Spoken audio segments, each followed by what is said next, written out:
the masks you have chosen or the images you have chosen are only temporary. Once you see that you are playing some role game, you will also see that actually there is no fixed identity. You can be whatever you want. There is just a process of life. Once you see that, you also see life within every organism. Others are also alive. Human beings are just living organisms, animals, and so on. When you see that, you won't separate between yourself and others. Therefore, when you do something bad to others, you could also do it to yourself, but you wouldn't. Therefore, you wouldn't do it. When you think about others like yourself, you wouldn't do any crime. You wouldn't kill anybody, or you wouldn't be criminal in the sense. So limited identity is the cause of all sin, of all crimes.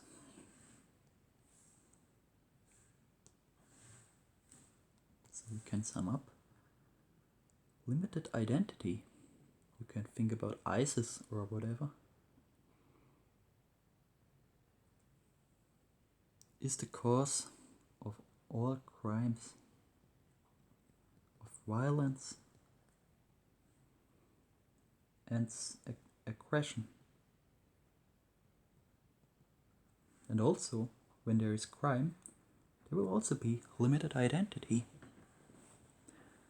Somebody might perceive your action as crime, although you have no limited identity. But that's not a crime like which is happening in ISIS. There they believe in their spiritual or religious books, and therefore they have such a confidence that they think they can kill everybody else. So they have such a strong identity, which is limited, that they would do everything in order to protect it and convert others into their religious system. So extreme crimes and extreme violence and aggression is always connected to limited identity. Now let's go back to the list of contents. We spoke about the origin of sin. Now we have to speak about identity and images. Make some examples and also refer to the statement from the Bible. We shall not make any images on earth and in heaven.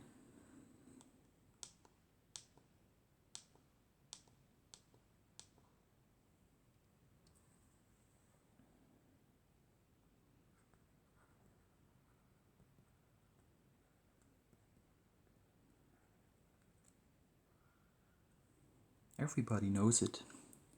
One gets hurt because, for example, somebody insults you and that hurts. Then you want to protect yourself by building some image. You pretend to be strong, you pretend whatever. It's about pretension. Pretending something. It's a mask. A role play. You do not reveal your true naked self, but you show some mask which is not you, in order to be safe and not be hurt again. Now the Bible tells us not to make any image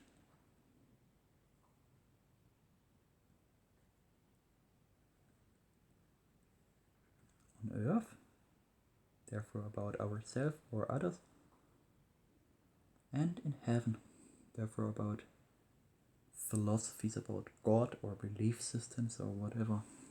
All these doctrines are actually images. So what does this mean? It means we should not make images of ourselves. We should not pretend to be somebody else. We should show ourselves just how we are. Then there would be no problem, because we would see we are just very simple lives. We are not extraordinary, we are simple human beings. We didn't change from where we are as a child, and we will also see others like that. Once you start making an image, the problems will begin.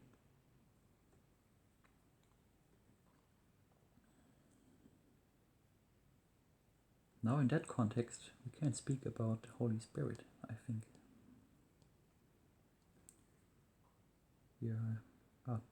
I can also make some examples. Examples would be every profession. In every profession, somebody makes an image of oneself to function in society.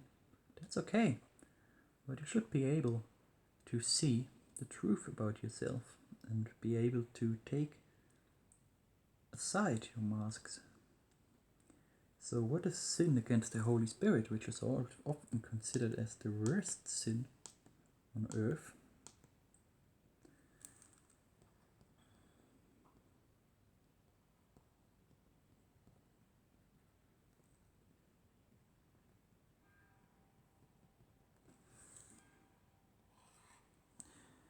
This is actually just some authoritative game.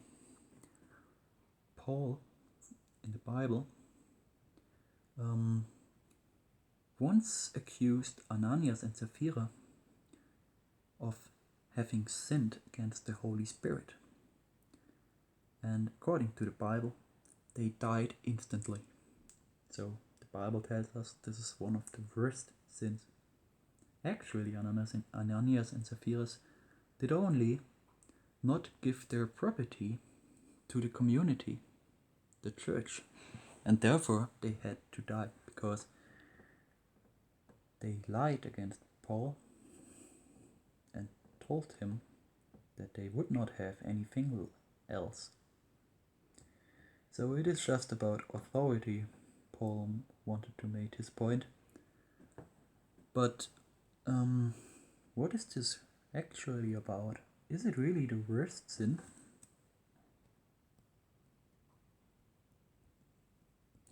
For that we have to go to the next step of the list of contents, namely limited identity and how it corresponds to the Holy Spirit.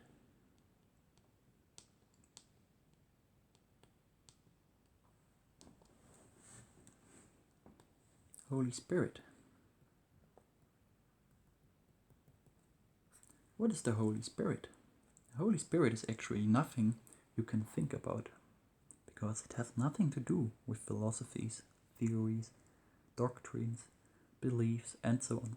The Holy Spirit can only be defined by negation, because when you make a definition, you start using your intellect, your thinking process, which is based on assumptions. So you need to have no assumptions. That's the definition of Holy Spirit. When you have no assumptions, no beliefs, and so on, then you are just life. And you will see there's only one life. Everybody has life. In Buddhism they speak about awareness. It is what differs from us and what is different in animals. In animals they are also aware and conscious. They also have the spirit. But in the human being, the awareness has a higher intensity. We are aware of many things and our brain is much more intelligent.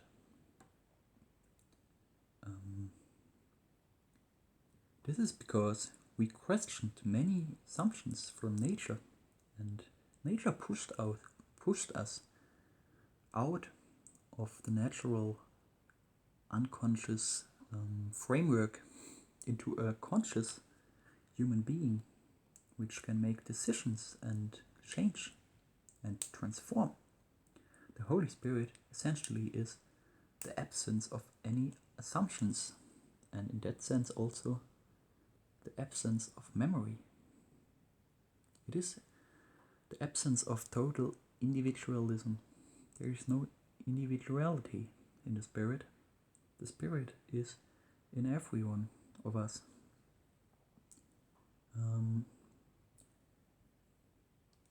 Spirit has nothing to do with our thinking. These are two dimensions which are independent. When you think about the Spirit just as some kind of philosophy, then you are making up something which is not real. You are just using your imagination. So what does this have to do with limited identity? We already have seen that limited identity is the same as assumptions, fixed assumptions. So, in that sense, the Holy Spirit is what is left when all your masks and limited identities are dissolved. So your psychological structure has been put to an end. No psyche. This does not mean you are not thinking at all. It is just no compulsive thinking. There is no conflict or contradiction in your thinking because there is no boundary condition and no limitation of your thinking. It is a free thinking. There are no assumptions and therefore no identity, no images. So this is the way how Holy Spirit is connected to identity or limited identity. It is actually the same.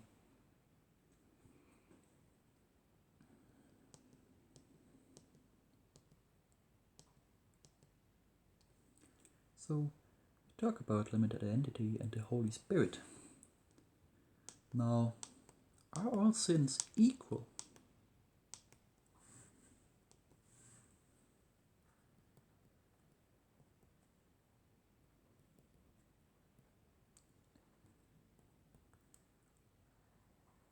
What are our results of our inquiry? Sin is the consequence of limited identity.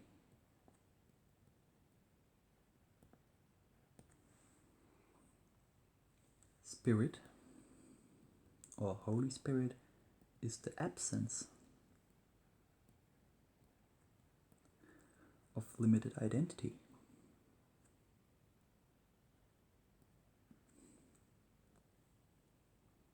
Therefore, Spirit and sin is opposed to another. Sin is the consequence of limited identity. The cause of sin is limited identity. When there is no limited identity, you live just natural. You live in a balanced way. You live in the Spirit. In that sense. And when you live in the Spirit, there is no sin. So, when you live in the Spirit, there is no sin. And when you're sinning, therefore when you are compulsively doing violence and aggression, then you can know that you are not in the Spirit, because aggression and violence is a consequence of limited identity. You started to believe in some assumption which is just not true. You started to divide the world into moralistic standards, into likes and dislikes. But actually, spirit does not have anything to do with morals. Morals are fixed assumptions, which is the basis of thinking. But as we have seen, spirit does not have anything to do with thinking. Thinking is included in the spirit, but spirit is much more. Spirit is life, spirit is everything. So the absence of limited identity, sin, thinking, images, and so on, will make you experience what life is actually. Aside from every compulsive thinking and acting. Therefore, we need not ask whether all sins are equal or whether there are sins which are worse. But we have to ask, what is the origin of sins? What is the original sin?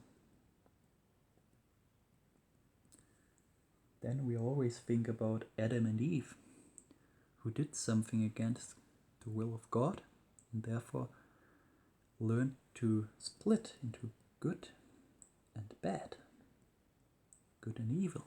They learned what good and evil is. And this is exactly what I meant by likes and dislikes. On the basis of some moral standard, you define your likes and dislikes. On the basis of your beliefs, likes and dislikes will be the consequence. You filter reality according to your beliefs and split it into two parts. The Holy Spirit is a whole spirit. When you split reality into two, then you're either schizophrenic or you are possessed and you need an exorcist. So this is just ridiculous. When you see life how it is, then there is only one life, an abundance of life, one universe, one God, one energy, whatever you want to call it. So the original sin is limited identity. Limited identity or fixed assumptions constipate your intelligence and therefore lead to compulsive thought. Fixed assumptions need not be fixed, they can also be temporary. Then there is nothing bad about it.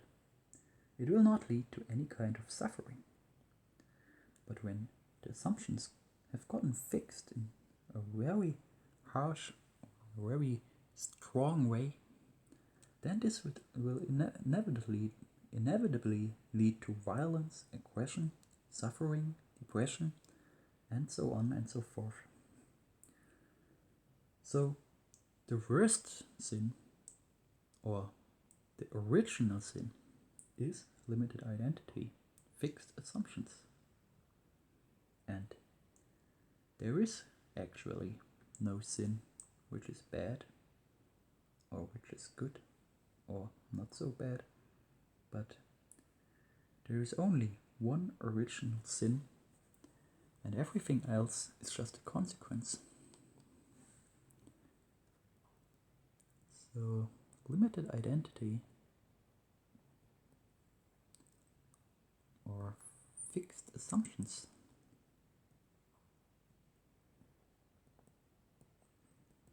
is the basis of all sin.